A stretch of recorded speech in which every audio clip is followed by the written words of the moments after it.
continuons toujours à faire le tour pour admirer ces bâtiments aussi beaux que fantastiques. Déjà, de par son inspiration, c'est un bâtiment en fait qui nous parle. En tant qu'architecte, il y a plusieurs détails. Il y a plusieurs détails, une très belle finition. Là, ce sont des autres étudiants en architecture en première licence UNH à l'école supérieure d'architecture et urbanisme. Là, nous continuons toujours à pousser notre raisonnement trop loin, je disais, et pour voir la finition en fait. C'est une belle œuvre.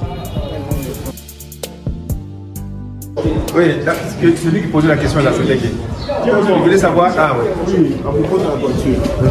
Apparemment, il y a une différence entre celle qui est ici et l'autre ici. La différence? Oui. Et du point de vue matériel. Oui, la toiture là-bas est en cuivre. Hein? Oui. Même de ce côté, c'est toujours en cuivre. Même ce côté, au-dessus ici. Hein? Mais nous avons placé de roofing parce que ça soit interne. Mais sinon, c'est du cuivre. Vous voyez les mecs, les oiseaux.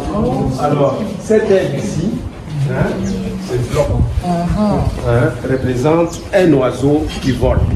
Alors là, il a fait le fort pour l'eau. On refuse qu'on fasse à la salle. Le même architecte, parce que vous êtes dans l'architecture, vous voyez les bâtiments différents. Alors là, c'est le même architecte qui a construit ce Strebel. Beaucoup d'argent? Il a eu beaucoup d'argent. Comment ça? Alors, Grand projet. ok. Claude Strebel a construit aussi le bâtiment du 30 juin. Même la voie du peuple, Hexagone, c'était anciennement l'école de musique.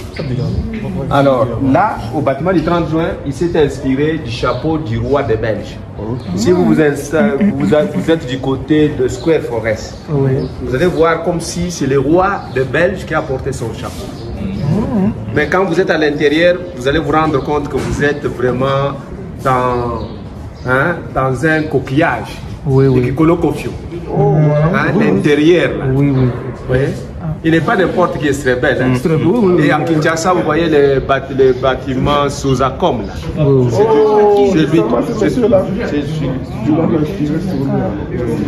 C'est un véritable architecte. Mais c'est toute sa famille, hein. C'est toute sa famille la grande famille là, des architectes. Alors le musée a été inauguré. C'est un bâtiment qui a été inauguré en 1958. Merci beaucoup.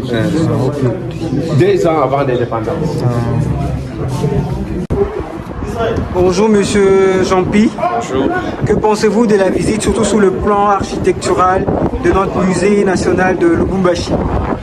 Ce qui est vrai, c'est que déjà l'architecte l'a réfléchi, il a eu pensé en fait, s'inspirer des oiseaux, des formes. Si je peux résumer en gros ce qu'il a fait, c'est qu'il a eu à attirer des inspirations par rapport aux animaux, par rapport à l'escargot, par rapport aux oiseaux et tout ça.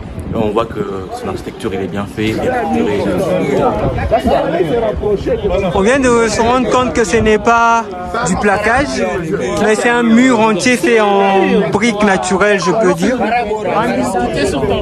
Et là, il y a une charpente à forme extraordinaire. Hein.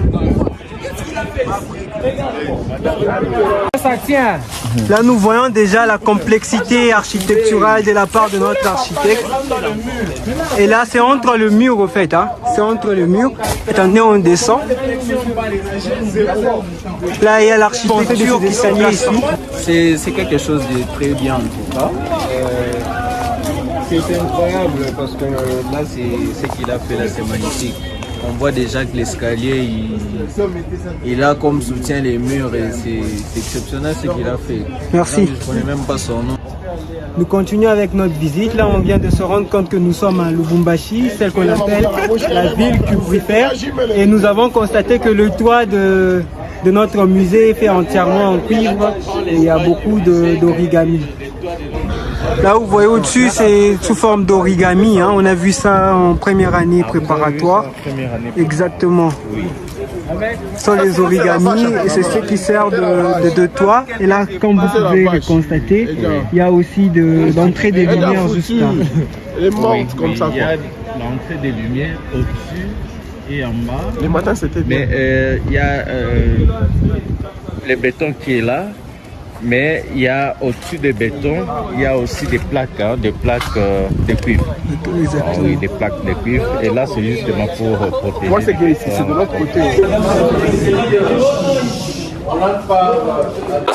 Maintenant, nous avons des écoles d'architecture ici à Lubumbashi et nous formons des architectes. Donc, je pense que c'est une occasion pour les gens qui apprennent l'architecture de pouvoir s'inspirer, n'est-ce pas, des réalisations coloniales pour en faire de bonnes réalisations. Et cette fois-là, bien sûr, cette fois-ci, avec des matériaux beaucoup plus modernes, tels que le vitrail, ainsi de suite. Donc, c'est à nos architectes de pouvoir s'inspirer des réalisations coloniales pour voir comment améliorer, comment innover, comment faire quelque chose. Mais ce qui est important d'abord, c'est de faire des bâtiments, non pas des modèles, ne sais pas moi, inspirés de l'Europe. Non, c'est-à-dire nous avons par exemple des matériaux locaux que nous pouvons mettre, n'est-ce pas, à profit, tels que les briques cuites ou encore d'autres matériaux en cuivre.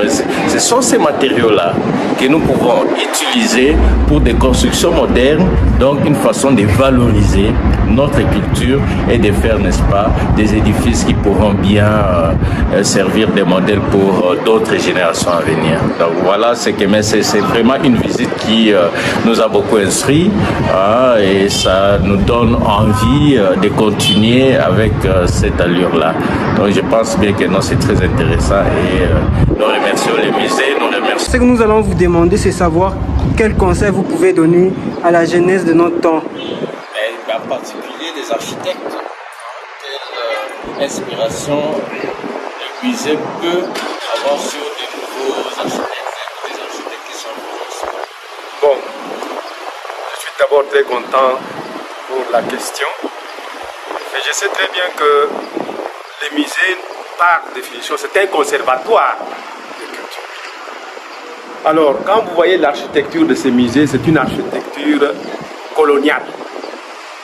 Comme le monde est en train d'évoluer, je pense bien que les jeunes architectes, surtout de notre université, doivent quand même avoir conscience, n'est-ce pas, de s'inspirer de ce que les anciens ont déjà réalisé. Mais je leur demande de ne pas rester seulement dans les plagiats. Il faut innover. Vous comprenez? Alors c'est l'unique conseil que moi je peux vous donner aujourd'hui. Parce que l'art est d'abord une pensée qui doit se matérialiser à travers un support.